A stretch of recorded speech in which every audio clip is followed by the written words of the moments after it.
లక్షణాలకు నిలయంగా మారిపోయాడు. ఎందుకంటే ఒక పుస్తకం లేదు, ఒక గురువు లేడు, ఒక సంప్రదాయం లేదు, ఒక పద్ధతి లేదు, కోడు లేదు. వాళ్ళని హిందువులు అంటారు. గుర్తుపెట్టుకోండి. మీరు ఏ పుస్తకాన్ని, ఏ గ్రంథాన్ని నమ్ముతున్నారు, దేని ప్రకారం నడుస్తున్నారంటే ఎవరి దగ్గర సమాధానం లేదు. ఏదో కులాన్ని బట్టి, మతాన్ని బట్టి, ప్రాంతాన్ని బట్టి, సంప్రదాయాన్ని బట్టి రకరకాలుగా చేసుకుంటూ పోతున్నారు. అడ్డగొట్టొకరు, నిలువు కొట్టొకరు, గుడ్డని కొట్టొకరు. ఈ బొట్లే 70 రకాలు ఉన్నాయి. బొట్లు పెట్టుకోవడమే. సరే, భిన్నత్వంలో ఏకత్వం అని ఒకటి చెప్పుకుంటున్నాం. సరే, ఏకత్వం ఉందా? నిజంగా ఉంటే కుల సంఘాలు ఎందుకున్నాయి? ప్రాంతీయ పార్టీలు ఎందుకున్నాయి? ప్రతి ఒక్కటి మళ్ళీ ఆ కులంలో కూడా మళ్ళీ రకరకాల ఉపశాఖలు. ఇదంతా ఎందుకంటే వినాశనానికి, హిందువుల వినాశనానికి ప్రభుత్వమే దగ్గరుండి ప్రోత్సహిస్తుంది. అది హిందువులు గుర్తించడం లేదు. తల్లే బిడ్డకు రోజు విషం కొద్ది కొద్దిగా తినిపిస్తూ ఉంటే ఏమవుతుంది? ఆ బిడ్డ విషంగానే తయారవుతుంది. ఇప్పుడు హిందువులంతా విష హిందువులాగా అయిపోయారు. రాగము, ద్వేషము, పగ, ప్రతీకారం ఒక్కొక్కరి లోపల నింపుతుంది ప్రభుత్వం దగ్గరుండి పథకాలు ప్రవేశపెట్టి. ఎవరికి అర్థం కావట్లేదు. ఎందుకంటే స్వార్థం నేర్చుకున్నారు. ఈ పూట దొరికింది చాలు, నేను బతికితే చాలు, నా ఇల్లు బాగుంటే చాలు అనేటటువంటి సంకుచిత భావజాలను 70 ఏళ్లలో ప్రభుత్వమే నేర్పింది. ఎందుకంటే ప్రభుత్వం అది కాదు. ఇది మన ప్రభుత్వం అనుకుంటున్నారు కాదు. విదేశీ షడ్యంత్రము ప్రచ్ఛన్నంగా అమలవుతుంది దేశంలో. కనుక మనల్ని మనము చంపుకోవడానికి ఏర్పాట్లు జరుగుతూ ఉన్నాయి. బయట యుద్ధం అవసరం లేదు. అంతర్యుద్ధం అంట, సివిల్ వార్ అంట. రాగద్వేషాలు తగ్గిపోయిన తర్వాత నా కులమే గొప్పది, నా మతమే గొప్పది, నా సంప్రదాయం గొప్పది, ఇటువంటి భావజాలం ఉన్నవాళ్ళు కొట్టుకుంటారు, చంపుకుంటారు. కౌరవ పాండవులకే కాదండి, వాళ్ళు సొంత అన్నదమ్ముల పిల్లలే. మరి వాళ్ళు కొట్టుకొని నడిచారు. అది అసాధ్యమైందా? సాధ్యమైంది. ఇది కూడా అంతే. సొంత హిందువులే కొట్టుకొని రాస్తారు చావు.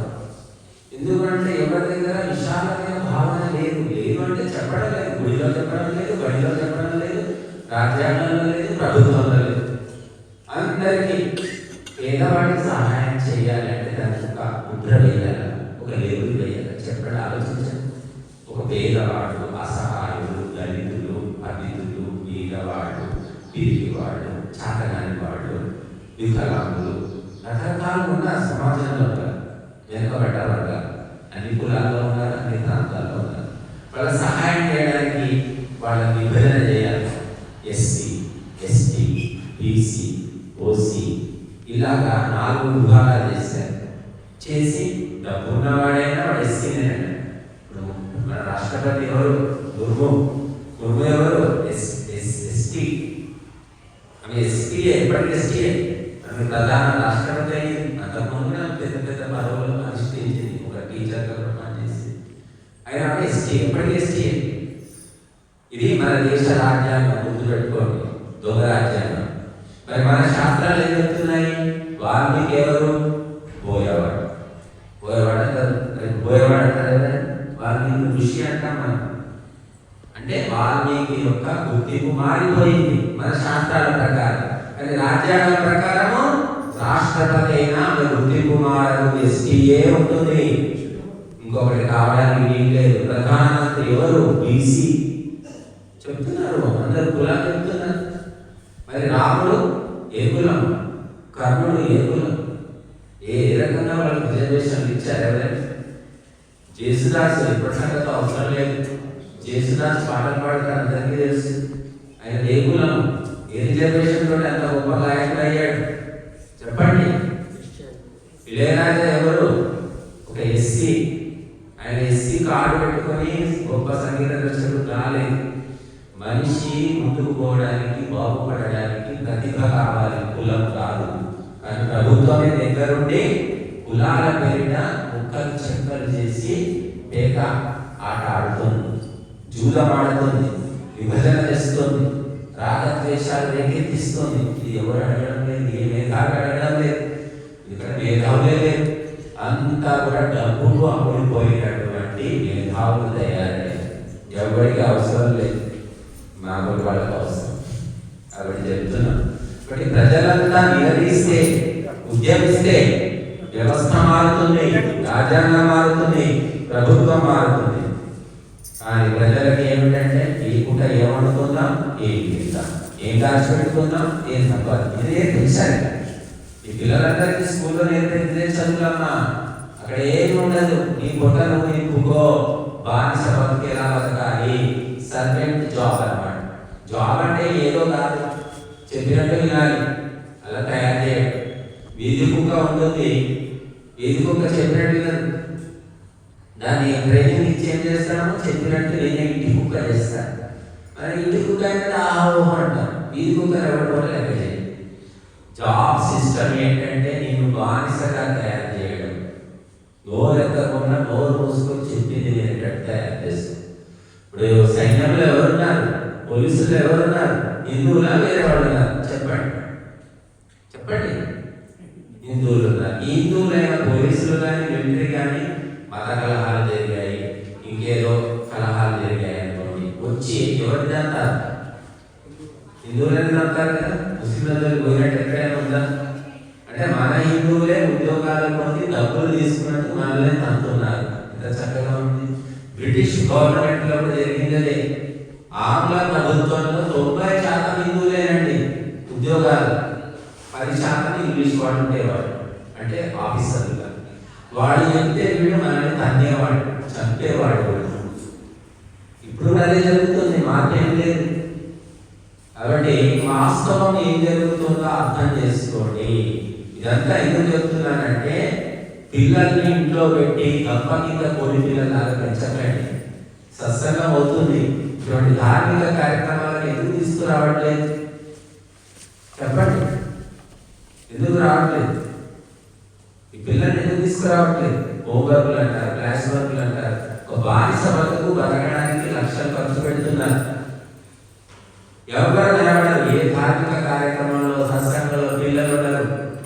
అంత ముసలి వాళ్ళు, ముతక వాళ్ళు, చాతగాని వాళ్ళు కనబడతారు. హిందూ సమాజం చర్చికి పోయి అంత యువకులు కనబడతారు, మసీదు పోయి యువకులు. మన పిల్లలు తీసుకురావడం చాతగా పడుకొని ఉంటాడు వాడు. ఇప్పటికీ ఈ టైం కూడా పడుకునే పిల్లలు ఉన్నారు. తల్లిదండ్రులు కూడా బొమ్మలాగైపోయారు, ఏం చెప్పలేకపోతున్నారు. ఎందుకంటే దొంగ చదువులు చదివిస్తున్నారు కాబట్టి, దొంగలను తయారు చేస్తున్నారు కాబట్టి వీళ్ళు నోరు మూసుకోవాల్సి వస్తుంది. బుద్ధిమంతుల చదివైతేనేమో వింటారు, బుద్ధిమంతులు వింటారు. కానీ బుద్ధిహీనులు అయితే వినడు కాబట్టి వీడికి ఒకటే సంతానము, ఇద్దరు సంతానం కాబట్టి నోరు మూసుకొని వాడిని ఇంటి దొంగ తయారు చేసుకుంటున్నారు. ఇది వాస్తవం అన్నమాట, జరుగుతుంది. ఇంటింటా జరుగుతున్న చరిత్ర చెప్తున్నా నేను, ఎక్కడి చరిత్రలో కాదు. కాబట్టి మన సంస్కృతి సంప్రదాయము మన పద్ధతులు నేర్పనంత వరకు కూడా వాళ్ళు మీకు శత్రువులు గుర్తుపెట్టుకోండి. నీకు ఒక పైసా వాడు ఇచ్చేది లేదు, నీకు ఒక సేవ చేసేది లేదు. గ్యారెంటీ రాసుకోండి, వాడి పేపర్ మీద నేను రాసి సంతకం పెడతా. ఎక్కడికో పోతాడు, అమెరికాకో జర్మనీకో ఎక్కడికో వెళ్ళిపోతాడు వాడు, నీకేం చేసేదేమీ లేదు. ఎందుకంటే మీరు అటువంటి దొంగ చదువులు చదివిస్తున్నారు, దాన్ని గొప్పగా భావిస్తున్నారు, ఫాల్స్ ప్రెస్టేజ్ లో ఉన్నారు. ఆ ఫాల్స్ ప్రెస్టేజ్ వదిలించుకోండి. మాతృభాష అవసరం లేదు, మాతృ సంస్కృతి అవసరం లేదు, మాతృభూమి అవసరం లేదు. అటువంటి చదువులు 1,00,000 మినిమం 1,00,000, ఇంకా 10th వచ్చినట్టే 2 లక్షలు 3 లక్షలు గర్వంగా చెప్తున్నారు, సిగ్గుపడకుండా. మా అబ్బాయికి 1,00,000 పెట్టాము, 2 లక్షలు పెడుతున్నాం అంటే దొంగలను తయారు చేయడానికి ఇంత ఖర్చు పెడుతున్నామనే కనీస జ్ఞానం లేదు. గురువులు చెప్పడం లేదు, సొల్లులకు చెప్తున్నారు. టీవీలో ఎంతోమంది గురువులు ఉన్నారు, సోది చెప్తున్నారు. ప్రాక్టికల్ ఫిలాసఫీ లేదు ఎక్కడ కూడా. కాబట్టి ఆవేదనతో చెప్తూ ఉన్నాము, మీరు ఏది చదివినా పర్వాలేదు, కానీ మన మూలాన్ని వదిలిపెట్టద్దు. మూలాన్ని వదిలిపెట్టేశారు కదా. గాయత్రి మంత్రం వస్తుందా మీ పిల్లలకు? దాని అర్థం తెలుసా? ఎవరికి రాదు. మృత్యుంజయ మంత్రం వస్తుందా? అది రాదు. కనీసం ఓంకారం తెలుసా? అది లేదు. హింకారం చేస్తాడు, ఓంకారం మాత్రం లేదు. అటువంటి సంతానము హిందువులకే ప్రత్యేకమండి. ముస్లిం ముస్లిం పిల్లలు అట్లా లేరు, క్రైస్తవుల పిల్లలు అట్లా లేరు.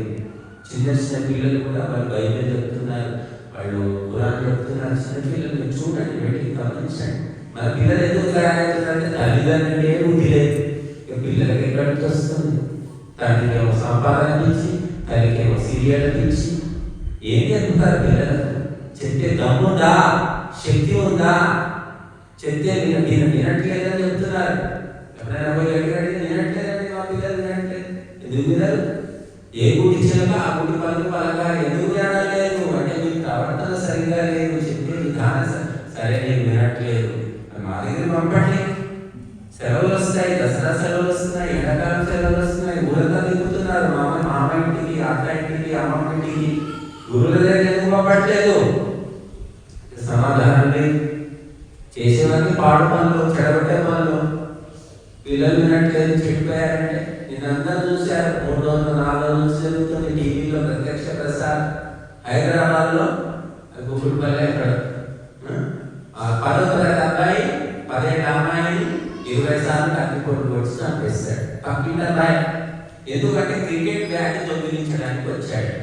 ఆ పాప అడుగుకున్నందుకు చంపేస్తాడు. చంపేసి చక్కగా పోయాడు. తెలియకుండానే ఇంటికి పోయి రక్తం బట్టలన్నీ కూడా ఉతికేసుకున్నాడు, స్నానం చేశాడు. ఆ చక్కగా దాన్ని మెయింటైన్ చేసుకున్నాడు, బయటపడకుండా. మళ్ళీ అక్కడే వచ్చి తిరుగుతున్నాడు. అంత చిన్న పిల్లవాడికి ఆలోచన ఎలా వచ్చాయంటే వాడికి కనిపెట్టింది పోలీసు వాళ్ళు చెప్పేది ఏమిటంటే వాడు 24 గంటలు ఫోన్ పట్టుకొని కూర్చుంటున్నాడు. ఫోన్లో ఏం చూస్తున్నాడంటే క్రైమ్ రిపోర్ట్స్, హత్యలు ఎలా చేయాలి, దొంగతనాలు ఎలా చేయాలి, ఇవన్నీ వాడు చూస్తున్నాడు. మరి ఎంతమంది తల్లిదండ్రులకు తెలివి ఉంది? పిల్లలకు సెల్ ఫోన్ ఇవ్వద్దని ఎవరైనా కంట్రోల్లో పెడుతున్నారా? 50 లేదు. ఆ తల్లి దగ్గర నుంచి లాగేసుకుంటాడు, వాడు పప్పుకి ఏడుస్తాడు. తల్లి దగ్గర నుంచి లాగేసుకుంటారు. వీళ్ళు కూడా వాడు ఫోన్ పడలేక పొరి ఏడని వాడికి చూసుకుంటున్నారు. వాడు చివరికి ఒక పెద్ద అడిక్ట్, వ్యసన పరుడి లాగా తయారైపోతున్నాడు. ఏమేమి చూస్తాడో ఎవరికి తెలియదు. ఎందుకంటే మనం మామూలుగా టీవీ ఫోన్ చూస్తుంటే ఏమేమో వస్తుంటాయి, బొమ్మలు, యాడ్స్, చెత్త చెత్తమని వస్తుంటాయి, మనకే వస్తుంటాయి, పిల్లలు కూడా అలా వస్తాయి. ఎవరికి కంట్రోల్ లేదు. విదేశాల్లో నిషేధించారు, గుర్తుపెట్టుకోండి. విదేశాల్లో 18 ఏళ్ళు వచ్చే వరకు ఫోన్ పట్టుకోవడానికి వీల్లేదు. విదేశాల్లో బుద్ధిమంతులు. మరి మన దొంగ గవర్నమెంట్ ఏంటంటే ప్రజలు నాశనం అయిపోవాలి, హిందువులు ముఖ్యంగా నాశనం అయిపోవాలి, కుటుంబ వ్యవస్థ కుప్పకూలిపోవాలి, ఒక్కొక్కరు చంపుకోవాలి. ఈ పద్ధతి, ఈ షడ్యంత్రము ప్రచ్ఛన్నంగా పనిచేస్తూ ఉంది. అంతకుమించి ఏం లేదు. బట్ ఇప్పటికైనా మనం బుద్ధి తెచ్చుకొని ప్రభుత్వం ఉద్ధరించాలంటే ఏ పార్టీ వచ్చినా జరిగేది అదే. మీకు నేరుగా తెలుసుకొని ఒకరినొకరు బాగు చేసుకోండి. మీ కుటుంబాన్ని చక్కదిద్దుకునే ప్రయత్నం చేయండి. దేశాన్ని ఉద్ధరించకపోయినా పర్వాలేదు, ఇలా మైకులు పట్టడం చెప్పకపోయినా పర్వాలేదు. మీరు, మీ భార్య, భర్త, పిల్లలు సక్రమంగా ఉన్నారా లేదా చెక్ చేసుకోండి. ఆ పిల్లలు ఎక్కడికి పోతున్నారు, ఏం చేస్తున్నారు, ఏం చూస్తున్నారు, సెల్ ఫోన్ వాడితే అందులో ఏం చూస్తున్నారు అన్ని గమనించండి. ఫోన్ మాట్లాడితే ఎవరితో ఫోన్ మాట్లాడుతున్నారు, రాత్రంతా ఏం చేస్తున్నారు, ఏ తల్లిదండ్రులైనా గమనిస్తున్నారా, గమనించి వాళ్ళని అదుపులో పెడుతున్నారా? మీకు చాలా కాకపోతే గురువులకు చెప్పండి, వాళ్ళని దారికి చేస్తాం. మేము ఎండాకాలంలో 15 రోజులు శిబిరం పెట్టాను. అందరూ వచ్చారు, 10th క్లాస్ వరకు పిల్లలు రకరకాల. అందరికీ సెల్ ఫోన్ అలవాటు ఉంది. 15 రోజులు నోరు మూసుకొని ఉన్నారు. మొదలు 4 రోజులు ఇబ్బంది పడ్డారు. ముందు వెళ్ళిపోతున్న గొడవ చేశారు. ఇక మా శక్తియుక్తులు ప్రయోగించామనుకోండి. తర్వాత అలవాటు అయితే అది బాగుంది అంటున్నారు వాళ్ళు. పిల్లలకి ఏం తెలుస్తుంది, ఎలా అలవాటు చేస్తారో అదే అలవాటు. 15 రోజుల తర్వాత మేము ఉన్నాం, మేము వెళ్ళిపో ఉంటాం, ఇంకా 1 రోజులు దీన్ని పెంచండి అన్నారు. వాళ్ళ వీడియోస్ కూడా ఉన్నాయి, మా కార్యక్రమం వీడియోస్. కాబట్టి పెంచే విధానాన్ని బట్టి పిల్లలు తయారవుతారు. పిల్లలు ఎవరు రాక్షసులు పుట్టరు, తల్లిదండ్రులే రాక్షసులుగా చేస్తున్నారు. ఈ గురువులు అంటే టీచర్లు పిశాచాలుగా తయారు చేస్తున్నారు. ఈ టీచర్లకి ఏమైనా బుద్ధి ఉందా చెప్పండి? లక్షల మీద మోస్తున్నారు. టీచర్లు ఎలా ఉన్నారు? దొంగ టీచర్లు. వాళ్ళంతా మద్యపానం, మాంసాహారం, వ్యభిచారం, నీతి నియమం ఎంతమందిలో ఉంది? పేపర్ తిరిగేస్తే అవే. ఈరోజు పేపర్లో చూసాను, టీచర్లు గొడవపడి ఆ తాగే నీళ్ళలో విషయం కలిగారు, గురువుల కలిపేస్తారు స్కూల్లో. అది తాగి అన్నిటి తాగి విద్యార్థులంతా కూడా అడ్డం పడ్డారు, హాస్పిటల్ పడ్డారు. టీచర్లకు రాజకీయాలు కుల రాజకీయాలు, ప్రాంత రాజకీయాలు, రాగద్వేషాలు. మరి ఇంకో వార్తలు స్కూల్లో అధ్యాపకులే అమ్మాయిలను వేధిస్తున్నారు, ఫోటోలు తీస్తున్నారు, వీడియోలు తీస్తున్నారు. ప్రతిరోజు ఒక్కరోజు మరి ఏ తల్లైనా ఏ తండ్రైనా గుర్తుంటే కనుక మేము ఆడపిల్లల స్కూల్లోనే మా ఆడపిల్లలు చేరుస్తాము, మగ పిల్లల స్కూల్లోనే మగ పిల్లలకు చేరుస్తాము. ఇద్దరిని కలిపి చదువులు చెప్పించకండి. మగ పిల్లలకు మగ అధ్యాపకులే చెప్పాలి, ఆడపిల్లలకు ఆడ అధ్యాపికలే చెప్పాలని ఎవ్వరు అడగడం లేదు. ఇద్దరిని కలిపి చదివిస్తే ముసుకుంటూ పోయేలో చేస్తున్నారు. ఎందుకంటే ఇట్లా ఆడపిల్లల్ని మగ పిల్లల్ని కలిపి చదివిస్తున్నారు. మాకు వద్దండి, విడిగా పెట్టండి. మగ పిల్లలకు సార్లే చెప్పాలి, ఆడపిల్లలకు మేడం టీచర్ని చెప్పాలి అని ఎందుకు అడగడం లేదు?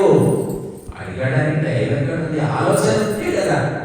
మోడర్న్ డెవలప్మెంట్, ఆడమ్మగా రాసుకొని పూసుకొని తిరిగితే అది డెవలప్మెంట్, ఎంత బట్టలు ఎప్పుకొని తిరిగితే అంత డెవలప్మెంట్. మేము పెద్ద పెద్ద కుటుంబాల్లో చూస్తున్నాం, అమ్మాయి ఈ బట్టలు ఏ బట్టలు అర్థమే కాదు, క్లబ్ డాన్సర్ల లాగా తయారు చేస్తున్నారు ఆడపిల్లలు. వీళ్ళు తయారు చేయడం తల్లిదండ్రులే చేస్తున్నారు. మోడర్న్ డ్రెస్సులు ఒళ్ళంతా కనబడేటట్టు. ఎవరు అడుగుతారు? ఎవరికి అవసరం?